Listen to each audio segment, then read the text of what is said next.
All right, here we go.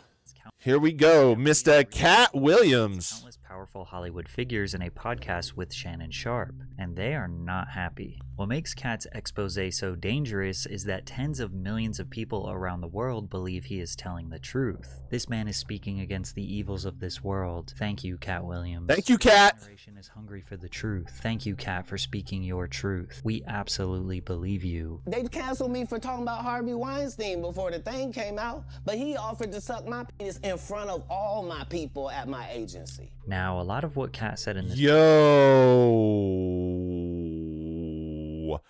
Dude, could you imagine just going, like, to the movie agent, right? And you're in his office, and they try to do it, like, okay, all right, revelation. Well, I just had one of those moments where everything makes sense. I had one of those moments, you know, they would not have casting calls as a porn category if it wasn't happening in real life. What was I thinking? You know, they need to take inspiration from something, and if it didn't happen in real life, oh my God. Whoa. This is dark. I can't believe casting calls are real. What the fuck? Ouch. There it is, folks. The point of your day where you get sad. Not be proven true or false, but because he is funny, a good storyteller, and most importantly, confident with his words, this allowed him to convince millions that he's telling the truth. Plus, we all know that celebrities don't often speak their true thoughts on the industry or politics out of fear of being canceled. All right. It's time for the second poll of the day. Are you ready? Wait.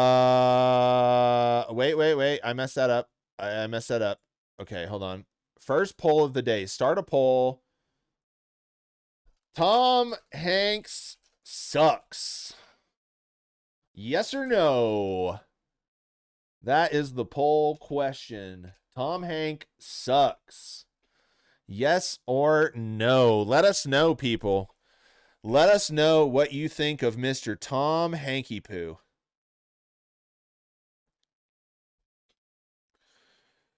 Oh, 80-20. 80-20. 86. 67-33. All right, we'll let that one settle. This guy, in my opinion, sucks. This is the nasty boss. This is the guy that stabs you in the back. This is the guy that cuts you off on traffic and then wants to lecture you. This is the guy that would call you a poor. Tom Hanks is a snake. Snakety snakes. Don't trust him, not for a minute. And apparently 19% say Tom Hanks sucks. Polls ending 81-19. Thank you for supporting me. Oh, I thought Katt on Rogan. Jeez. Whoa. Rogan, whatever, man. However, some things he said are just straight up lies. I'm probably reading 3,000 books a year from the time that I'm 8 years old to the time that I'm 12. That means you're reading like 10 books a day or something. That's why I don't believe that. I think Katt does exaggerate because it's just part of Katt. He exaggerates, but he ain't read 3,000 books a year? Get out of here. My next project was to read the whole encyclopedia set. So when you're like 6, 7 years old, you read the whole encyclopedia set, you think you're one of the smartest people in the world. So apparently Katt read the entire encyclopedia and read 8 nonfiction books every single day from age 8 to age 12. Yeah. This is impossible. And it's a lie. Throughout this entire podcast, Katt slipped in bold-faced lies which massively contradicts his preaches of spreading the truth. Yeah. Nobody knows why liars lie. And that's why I had to come on the program. Katt exists in this middle ground where nobody can really determine if he is telling the truth, if he is lying, if he's telling a joke, if he's on drugs, if he has a mental illness, or if he is clearly exposing the dark and sinister nature of Hollywood. So today, I am going to give you as much context as possible so you can make that decision for yourself, starting with his earliest introduction to Hollywood. Okay. Here's the thing with Katt Williams. I'm a fan of Katt Williams. I'm a fan of Katt Williams. The only thing I don't like about Katt Williams is how he also acts a little bit above people. Like, he just always has the right answer, because you see in his interviews, he's really matter of fact. And that's the only thing, because, like, look, man, I ain't out there making, P. Diddy things happen, right? But I do mess up. I say the wrong thing, we mess up. So, like, even though you might be right about Diddy and all the stuff in Hollywood, don't think you're above everybody, because we all mess up all the time. It's just like, we're just not messing up at those levels.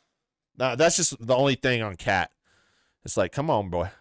Hollywood on the set of his very first movie, Friday After Next, where Katt played the role of Money Mike. But in the script, Katt alleged that Money Mike was originally supposed to be violently assaulted. The truth of the matter is, the Money Mike in the original script got raped in the bathroom. Katt Williams had to take the risk in front of the studios and the cast and our powers that be in his very first movie and say respectfully, the problem with Friday After Next is we're trying to make a classic comedy. And this comedy involves a rape. And rape is never funny, no matter who it happens to or what the circumstances are. If you would allow me to allow us to do this movie without a black man getting raped in it, I promise you that it will be twice as funny. Ice Cube, who wrote, produced, and acted in the film, denied these allegations. Second thing I want to clear up, I would never shoot a scene in a movie, especially like Friday, where you actually see that.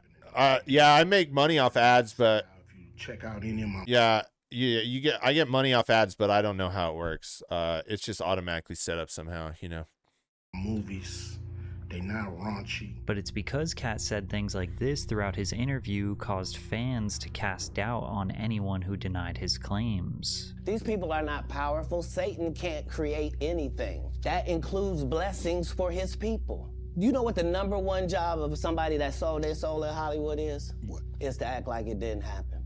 They all do the same job. That's true. He believes he has a more legitimate and honorable legacy than the other comedians he has been associated with throughout his career. These men, Katt says, have formed a gang in Hollywood that actively steal and or blackball young entertainers' careers, which drives them to madness. For 30 years, they're a group.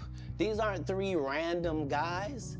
The way that Ricky Smiley kept appearing at all of my auditions is because of Steven said he would tell anybody that, listen, they got a gang on that side. They know what it is. They know who the gang is. All of these dudes are co-entwined and they share secrets, and this is the age of truth, and the truth doesn't need to be scared of the fact that people tell lies. Katt only mentions 3 of these group members by name: Steve Harvey, Cedric the Entertainer, and Ricky Smiley. But you will notice throughout the video he makes bold accusations about many other massive stars like Kevin Hart and Martin Lawrence. Are they also a part of the gang? Well, that's up for you to decide. If you sign up for their program, you get a light-skinned, weird-faced wife that never do an interview. Anyways,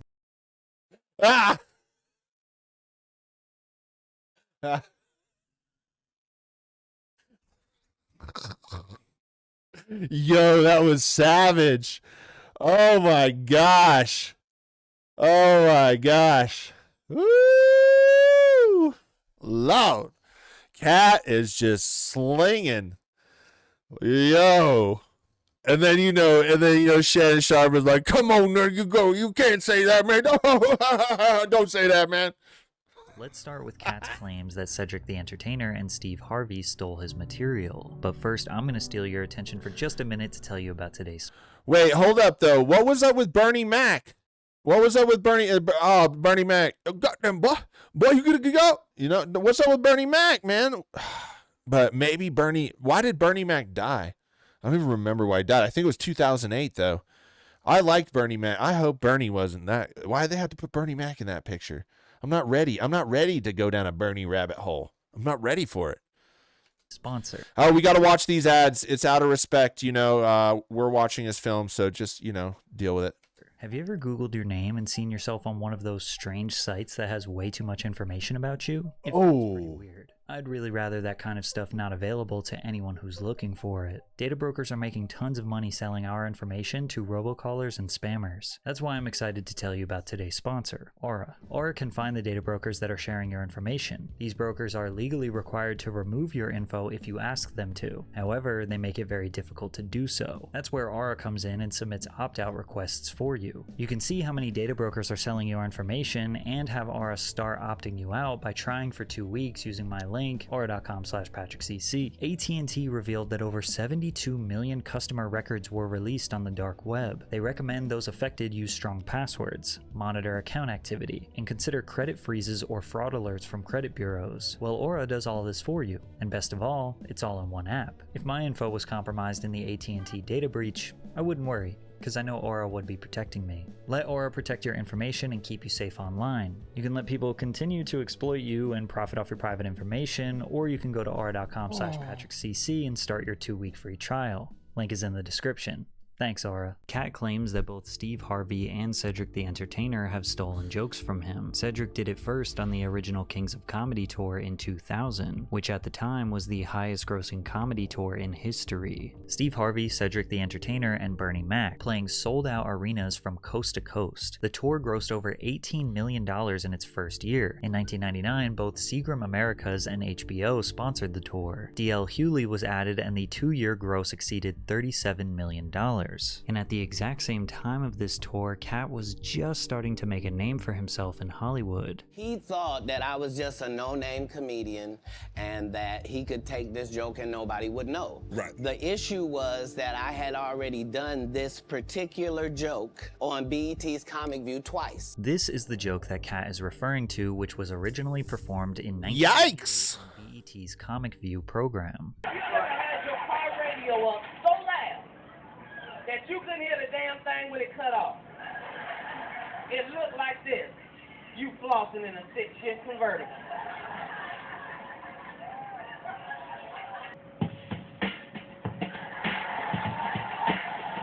Using physical comedy, Katt mimics someone trying to assess why their car just broke down while the music is blasting. The alleged theft came from Cedric the Entertainer. There you go. Years later on the original Kings of Comedy tour, which was in 2000. The premise of Cedric's joke was that white people are obsessed with the moon and space. He says black people are not, but if they gotta go to space, then they would drive the spaceship like this. We'd drive a space shuttle like it's a 72 deuce and a quarter. Nigga, we get us a cigarette, nigga, we be in a space shuttle, nigga, like it's a 72 deuce, nigga, we get us.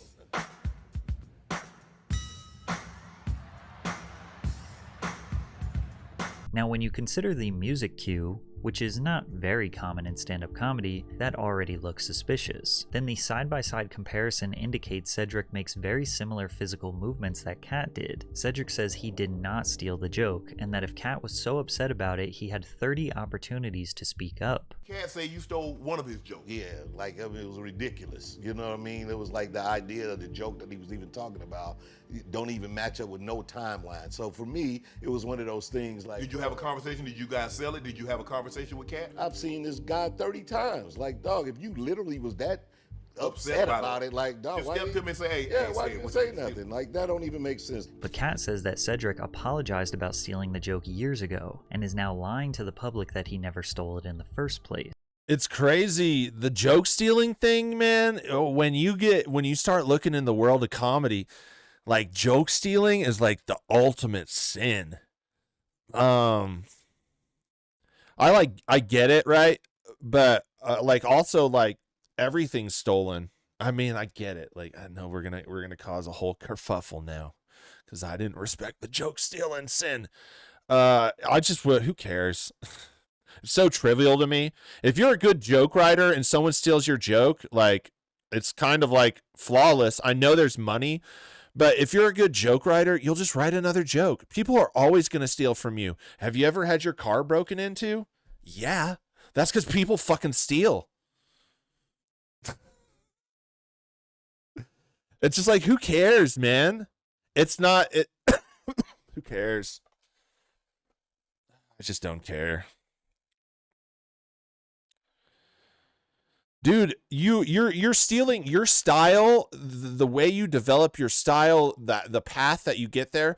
You steal from so many people along the way, like their ideas. You try out their style, you try to mimic their style, all to get your own recognition. But eventually, you get to your own style. That's the process. And like this is just dealing with people. And I'm not gonna say no, you shouldn't steal jokes. I'm not saying that. But for me, who cares? I'll just make another one. And the people that have to steal jokes, they're going to get caught anyways because they can't write jokes. You know what I mean? So like eventually, like they'll get found out for who they are. It's not like a big deal. Ooh, Joe Rogan's special is so good because he stole from Brendan Schaub. Ouch. Him and Steve had already apologized for me, so I gave him a pass. Why would you sit here and be like, I saw Katt 30 times? Why did I give you a pass if you were just gonna lie? So imagine how a young Katt Williams felt seeing his best joke being stolen by one of the biggest comedians in the world on the largest grossing comedy tour in history. We never wrote anything. Remember, when Cedric the Entertainer starts, he's supposed to be singing, dancing, and telling jokes. That's why he's called the Entertainer. He did 4 comedy specials. They're so bad, Shannon, they're not available on Netflix or Tubi. Noticing all the backlash, Cedric responded to Katt's comments on Instagram. Revisionist history. Regardless of... Ooh, you can't even get it on Tubi. One joke Katt Williams claims as his. Cedric added, I'm a grown-ass man, and none of that shit going to go like you think. But Cedric isn't the only one that stole Katt's material. Steve Harvey's theft of Katt's jokes is arguably much worse. At the 2005 BET Comedy Awards, Steve Harvey introduced a hot upcoming comedian to the stage by the name of Katt Williams. Katt hit the stage and absolutely dominated the crowd with his joke about gas prices. Because the world is crazy right now. What is gas? $600 a damn gallon right now? I don't care how much money you got, gas is entirely too high. Used to be, if you put $15 in your tank, you had time to bond with your vehicle. You had time to put the nozzle in and set the clicker and look through your car and clean off the dashboard. Then Steve Harvey did a joke about gas prices 3 years later. Comedy special, Still Trippin'. Gas $4 a gallon. Can't even pump gas like you used to no more. Yep. You remember when you used to go to pump and put the nozzle in there and hit it? Be sitting there talking, be on your phone, hey, what's happening? Be walking around, cleaning the windshield. It's hard to see this as anything other than blatant theft, but Katt... Yeah, you know, I do understand, right? I do understand that if, you know, what the problem is if you're Steve Harvey and you're making millions of dollars and you stole the joke, like, that's ultimately what it comes down to. Because I can't tell you, as like doing photography throughout the years, I can't tell you how I look at a website and there's my picture. Just randomly, you pop up on it, or you see it, you know, or just like you search your work and you could see where tons of people have used your photos. And generally, I just don't care. Like, life's short. I'm gonna be dust in a little bit. I'm just trying to have fun. Like, if I go after this, you know, like I'm not having fun. And people are going to steal. That's just, they have all throughout history. I just got to move on, right? But I get it. When you get stolen from, you're mad. You know what I mean? It's the truth. It's the truth. So I have to admit, too, I do understand them being mad, especially when you lose them millions of dollars. Yeet! Steve's long history of suspicious behavior. It started with why Bernie Mac quit the iconic Kings of Comedy tour. Do you consider yourself a king of comedy? They consider that. Yeah, of course. Bernie left. Them same 3 guys I'm telling you about, the Kings. Yeah. They came to me. I was supposed to be the 4th king. I got the offer. Then what happened? But I turned it down. Why? Because you shit on Bernie, and I know the truth. You think I'm gonna let you shit on Bernie and then get me? I'm the next king?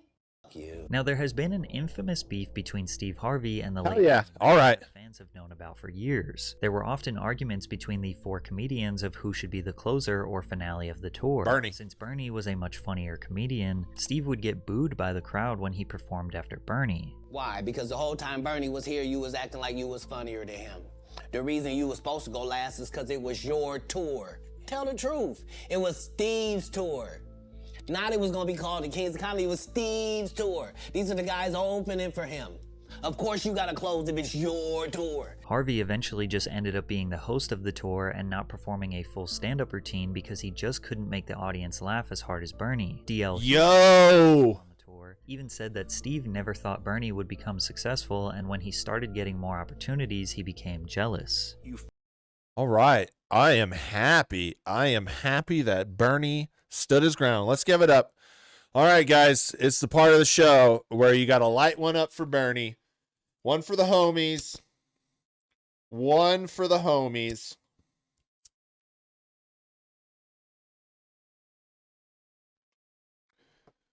Bernie Mac.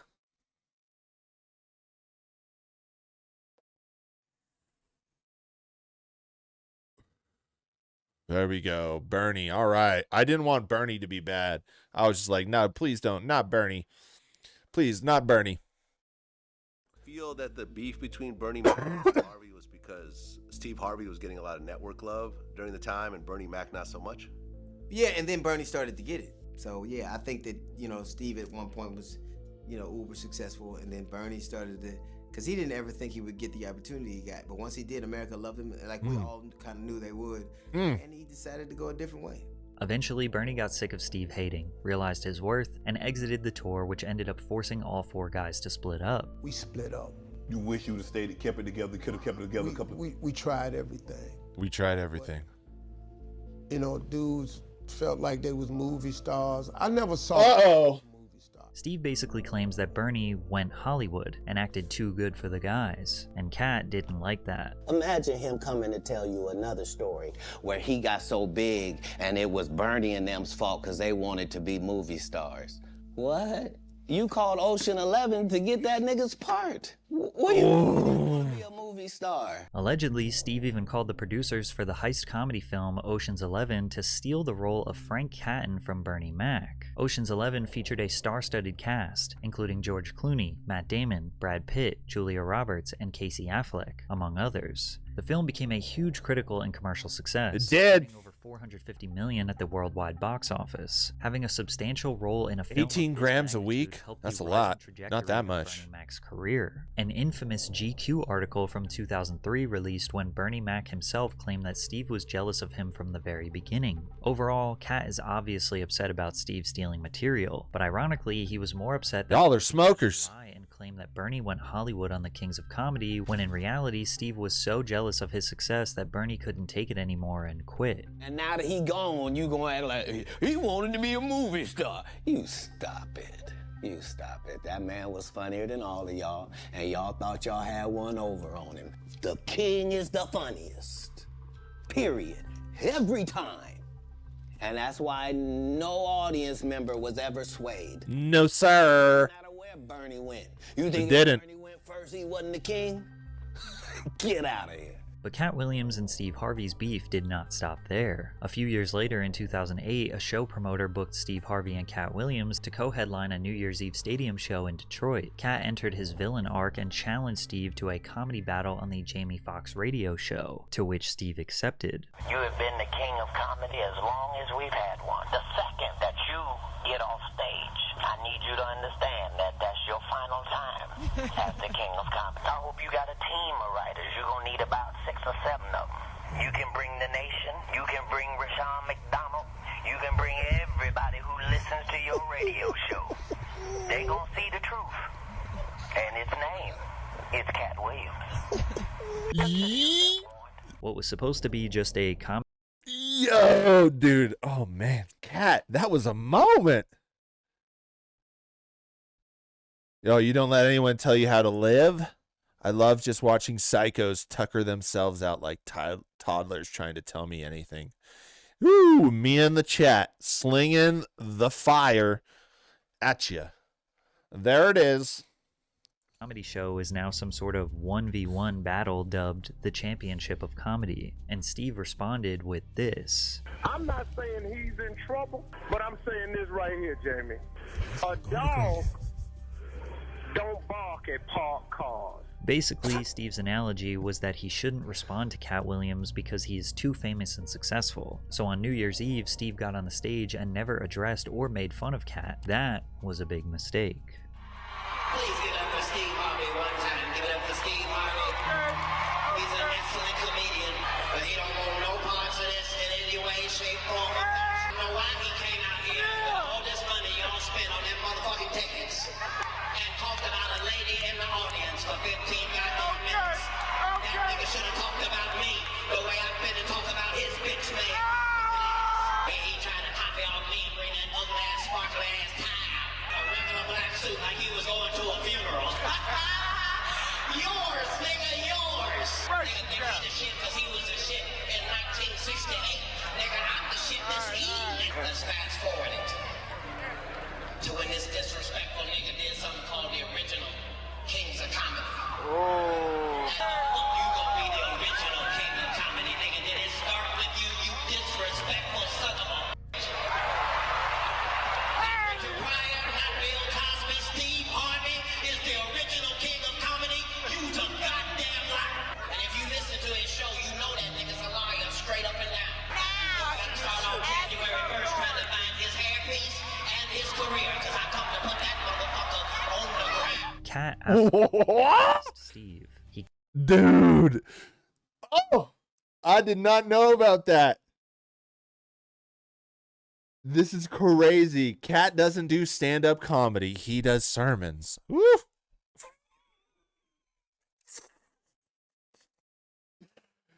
Yowzers. That was messy.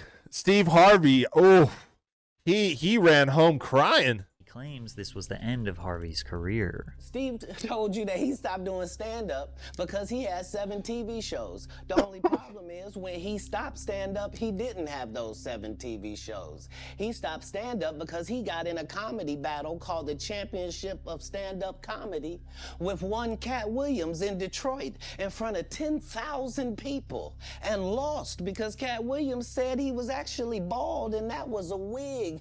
And I went in, and that's why he couldn't do stand-up anymore.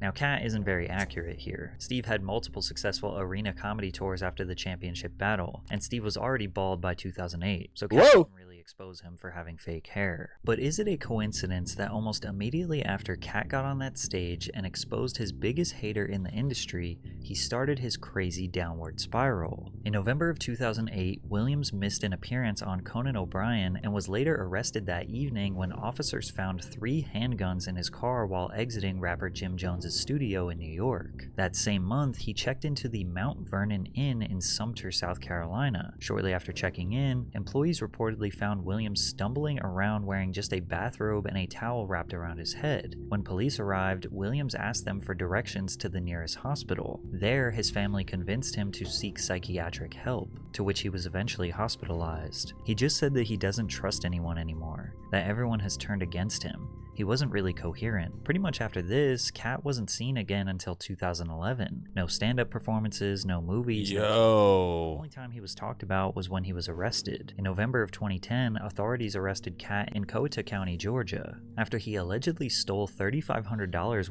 Yeah, that is kind of crazy because I don't really follow up on these, but I remember when that Katt Williams special came out, he like everybody went and everyone went and bought the DVD. Like everybody was talking about it. I remember like the store I went to, they sold out of the DVD. Like it was so popular, and like you'd go to your friend's house and you'd watch it again. You know, it was so good. You know, it was so good. And then like I guess subconsciously I was waiting for something from Katt Williams again. And then it was just like, I guess later in life, I thought about him and I was like, oh yeah, did he do anything? And then I saw like the alcohol they did, you know, I don't know. It's weird. worth of coins and jewelry. Things escalated in June of 2011 when he was arrested in connection with an alleged assault on a tractor driver. He supposedly conspired with 3 women who attacked the man in his tractor. In 2012, Williams returned to the comedy world with his 3rd HBO comedy special, Catpocalypse. Unfortunately, with the spotlight back on him, Katt fell back into a dangerous cycle as the bizarre behavior continued. In October of 2012, Katt and comedian Faison Love got into a heated argument outside of a Hollywood club over a $50,000 debt that Katt owed Love. During the argument, Katt proceeded to pull a gun on Love that wasn't loaded. On November 9th, his former assistant, Melissa Shaig, claimed that he went into a rage and attacked her the month prior. Then police arrested Katt in Oakland, California on charges of suspicion of assault with a deadly weapon after he'd allegedly beaten an 18-year-old with a bottle. On November 16th at the Oracle Arena in California, Katt took the stage while having a total public meltdown. For 15 minutes, he seemed to be under the influence, rambling about nothing while taunting members of the audience. Well, give me 20, nigga, that's how much the album costs, fuck boy. But I bet if you can walk to your car, I can show your bitch a dick she'll enjoy. So why don't you take your ass on over there, nigga, before I can catch you. Or you can pull your bank out and I'll match you. But you ain't gonna do shit but get punched in the face. Then the audience began booing him. Boo! Boo!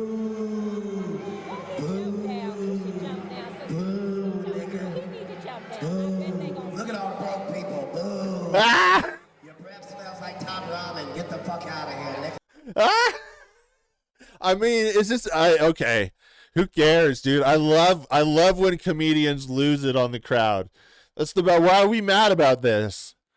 I mean, doesn't everyone love Bill Burr's Philly? You know, this is part of the comedian arc. If you're a good comedian, you're gonna have a good fuck you crowd video. Every great comedian has a good fuck you crowd video. I mean, this I'm not bothered by this. I love this. He's like, boo. Your breath smells like top ramen. Well, are we mad about this? I'm not mad about this at all. I am like afraid to leave, and I'm afraid to stay. We know you ain't got no money. We see your outfit, nigga. Get the fuck out of here. Ah! On November 17th, 2012, Williams got involved in a police chase while driving his 3-wheeled motorcycle and failing to stop. Just a week later, Katt was arrested in Seattle, Washington after he allegedly got into a dispute at a bar in the South Lake Union neighborhood. His arrest came after he missed the first night of a planned 2-night performance at the Paramount Theater. That's a nice theater. He slapped a Target employee in Sacramento for no apparent reason, which was made fun of on late-night television shows. Damn, Katt. On December 28th, Williams was placed in handcuffs once again on child endangerment charges. Oh man, Katt, you cool, man? How you doing? I'm tonight, cooler than a man? fan. They took my children from me. Yeah, I mean, how terrible is that? Katt's criminal history does not even come close to stopping here, but I'm sure you all get the point. He was spiraling hard for years, seemingly strung out on drugs or at least experiencing manic episodes. The media called him crazy, a crackhead, and didn't believe anything he was saying since they wrote him off as a madman, but he says he was never under the influence. I am never under the influence of anything. I'm always in my right mind. I'm always a physical specimen. And when you see me, I'm much, much bigger than you had thought. No, okay. All right, Katt. All right, Katt's exaggerating. Okay, I gotta do it, folks. I gotta do it. Okay, Katt's exaggerating here. Katt Williams height. Sorry, guys. Not Kate Williams. What are we doing, Katt? He's 5'5".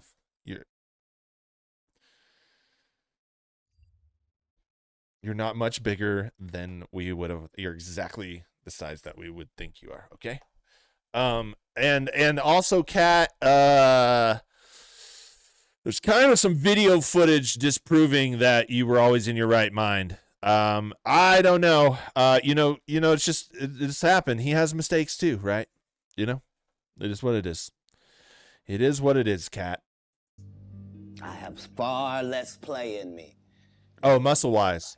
There seems to be a pattern I don't believe that either. in the downward spiral. In 1990, Richard Pryor, who struggled with addictions to women and hard drugs, poured high-proof rum on himself and set himself on fire. His widow, Jennifer Lee Pryor, claimed it was a drug-induced attempt at ending everything. In 1997, Martin Lawrence was coming off the end of his hit sitcom Martin, as well as starring in the blockbuster film Bad Boys. That year, Lawrence allegedly had a meltdown in Los Angeles where he ran into Ventura Boulevard with a gun and threatened tourists and random people. Sources claimed Martin began taking psychotropic drugs and having violent outbursts on the set of his movie, a thin line between love and hate. Martin would continue his erratic behavior, getting arrested for gun possession and later going to rehab. Robin Williams openly spoke about his lifelong battle with addiction, alcoholism, and depression. Comedian Marc Maron has spoken publicly about having severe depression. Artie Lang and Jim Norton as well. John Belushi, Chris Farley, and Greg Giraldo all died of drug overdoses. It's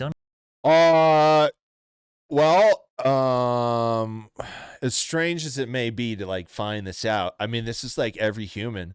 What human isn't depressed? There's a lot of depressed things. I feel like here's the thing, right? These comedians, these are just things that everybody's going through. I think they made the world such a horrible place to exist in. Yeah, there's great stuff, right? But like, let's be real. You got to work like 8 hours or more at a job that probably sucks. You're driving a car that you probably didn't want. It's what you could afford. You probably live somewhere that you wish you didn't. Like, that's most people's lives. We are just doing what we can to have a roof over our head. You know, so like most people just feel fucked up, and the way they treat us and the less and less they let us have, and the more we have to work for less now. Like, people are fucking had it. You know what I mean? Like, these are just symptoms that ordinary people are going through. And we act like, and then because they're celebrities, we act like, yo, I've been feeling fucked up. Like, there's times where I've been depressed and I just shut off. You know what I mean?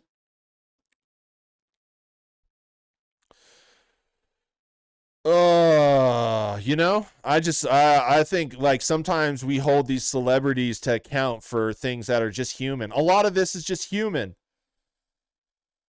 Who doesn't have a little meltdown every once in a while, you know? Who hasn't had a little meltdown? Sometimes it's by yourself, sometimes it's with your friend or your family member, and sometimes nobody even knew you had it. You just had it with yourself. You know, it's just part of being human. It's just stupid how we pretend that it's not. Like, oh, he had depression? Yeah.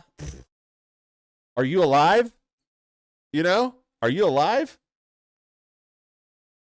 Unclear why comedians seem to struggle with mental health more than others in the entertainment industry while being tasked with creating the most lighthearted content. Deborah Serrani, a clinical psychologist who treats performers with depression and other mental health problems, said comedians often wear what we call the mask of depression, which helps them put on a acceptable face to the world. But behind that mask, there is a terrible struggle going on. There is a stigma about depression, and oftentimes the laughter distracts from feelings of weakness. I think too, like, I hate the whole like stigma of mental health. I hate how everyone's just talking about their mental health all the time. Like, I just like, you know, okay, you know, but like, I don't think it would be such a big deal, you know, if we all admitted that life is kind of shitty. Life is kind of, for most people that don't have millions of dollars in their bank account, for most people just trying to get by, like, life is shitty. You know, and that it is what it is. You know, I don't think it would be such a big thing to be like, yeah, I kind of feel that way, you know? I mean, I kind of feel that way, you know? Oh, wait, World War III is starting? Oh, wait, great. And you're going to send all that money over there? Great. But you refuse to put any money in our own country to help out the communities that we live in? So you'll just send it overseas for a lot of people to die? Oh, word. Oh, fuck you. And then I could be depressed about that. Katt Williams has had an extremely rough life, starting with being homeless and alone at age 13. Combine that with the chaotic lifestyle of a comedian, constantly being on the road, late nights, irregular sleeping and eating schedules, the pressure to constantly deliver funny and engaging performances, as well as regularly dealing with hecklers and sometimes unresponsive audiences who make the job mentally taxing. And on top of that, add the potentially evil Hollywood gang that Katt says is actively trying to get him to compromise his morals, but when he refuses, they blackball him and run smear campaigns to call him crazy. That's a recipe that would make any man go mad. So the question is, was Katt trying to escape an evil industry, or was he actually a drug-induced madman? Martin tried to put me in my first dress. When he had to go on his hiatus, he tell me, Katt, when I come back, I need you. You my young partner, you my brother in comedy. When I come back, just promise me that my next movie, it'll be me and you. Go do what you gotta do. When you come back, I'm in your movie. Don't trip. I don't need to see the script or nothing. You know, we get in that office and this fool pull out Big Mama's House 2, where this nigga want me to get in a dress with him. And I'm literally saying to everybody, why is he in a dress again? If it isn't obvious, Katt didn't want to wear the dress. Brandon T. Jackson would go on to portray Martin's son, Trent, in Big Mama's House, where the two go undercover at an all-girls performing arts school. Unfortunately, years later, Jackson asserted that he did the project for money and was unaware of the repercussions it would have on his career. Did you get like slack when you wore the dress at that moment? Only Katt Williams. Katt Williams was trying to always say, Brandon, don't wear a dress. You know, he called you, or is this? No, he was saying it in the media, so I thought he was heckling me. He was really trying to help me at the time. I didn't know that. I was immature. Right. I feel like, dang, why I'm trying to make it. And then he was trying to warn me, you know, don't get in the dress. Everything went wrong. It's like everything went right. Everything went wrong when I put on that dress. Katt has been discussing this subject for years because this has been a pattern that many have speculated is a humiliation ritual. Eddie Murphy, Tyler Perry, Jamie Foxx, Wesley Snipes, Chris Tucker, Arsenio Hall, Tracy Morgan, the Wayans brothers have all dressed up as women for TV or movie roles. Just before Kevin Hart exploded into fame, he also wore a dress on Saturday Night Live. Dude, every time I see this video, this shit is weird, dude. This video is weird. It's not weird for what you think, but why is he like doing this? Who does this? Like, it just bother. Every time I see this video, all I can look at it is his freaking hands, man. And even 10 years ago, Katt discussed this. It's two answers. First of all, let's be very, very clear. It is possible that there isn't anything funnier than a guy in a dress. And if that's the case, then it might also be said that there's nothing funnier than a black guy in a dress. Okay, well, Kevin doesn't have to worry about what people are going to say about him wearing a dress because of the long line of dress-wearing people before him. So now, some of us are against the Illuminati, and we are against the Illuminati at our own detriment. When people are against the Illuminati, then they get punched in the face all the time. The press hates them, and nobody likes them. Katt also detailed an Illuminati meeting alongside Ludacris. There was a crossroads where we were both invited to an Illuminati thing and decisions had to be made. So it was both of us, we were equal. One of us had to cut off all their hair and couldn't do the sideburn thing no more with the points. And the next person, they said, was going to get $200 million because they were going to pay him $10 million a movie to do 20 movies. And that's how the conversation happened. One of those persons turned out to be Ludacris, and the other person turned out to be Katt Williams. It's really hard to back up any and even if the stipulation of getting a $200 million deal is that you have to shave your head and sideburns, that seems like a small compromise. And there are no indications that Ludacris... Oh, Robin Williams, huh? I mean, he will tell you. He responded to Katt with a rap song. Never been Illuminati, only Illuminati, and I only left with when coming from any party. Afro with the sideburns, yeah, that's my signature. Addictions on the rise, comedians check your temperature. Perhaps the most overlooked comment during the interview was Katt's take on Kanye West. I suspect that we're pretty awful people if we say that somebody got a mental illness and then we watch what they do.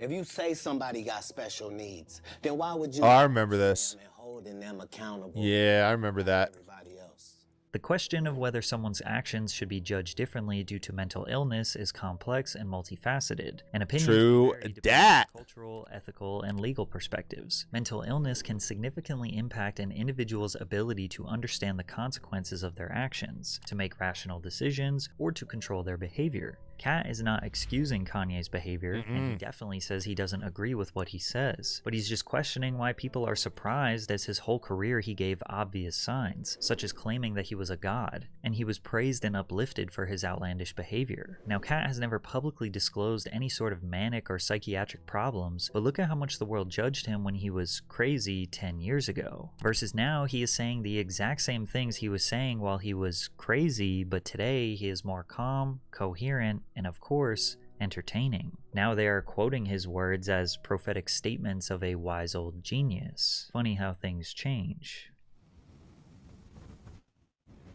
Good comedians will make you laugh. Whoa, what are your thoughts on that one? Blame it all on my roots. Showed up in boots and ruined your black tie affair.